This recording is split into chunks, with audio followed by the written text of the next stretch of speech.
Откако тендерот за изградба на браната Речани на Оризарска река го одоби Кратовски Силекс, при што беа прецизирани и роковите за реализација на овој проект, граѓаните на општините од Кочанската котлина се понадеваа дека овој капитален проект ќе се реализира во предвидените рокови, односно до 2012 година. Меѓутоа, истражните постапки на специјалното јавно обвинителство против оваа компанија, како и против Трансмет, веднаш предизвикаа коментари во јавноста дека сите активности ќе замрзат на неопределено време, односно додека не се расчисти случајот. Оваа капитална сделка чини 30 милиони и 500 илјади евра.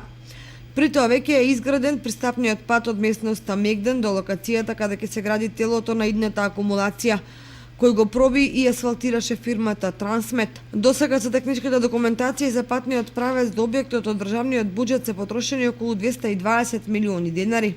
Дали браната Речани, која има и на одредени воени мапи уште од пред 4-5 децении, конечно ќе го види светлото на денот, останува отворено прашање.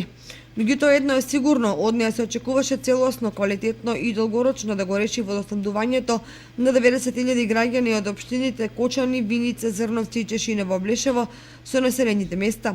Покрај тоа, таа ќе овозможи наводнување на дополнителни 4,5 хектари земјоделски површини во Кочанскиот регион, а ќе ја збогати и туристичко-рекреативната понуда со потенцијалите на новото вештачко езеро. Според проектот, Речани ќе располага со капацитет од над 20 милиони кубици вода.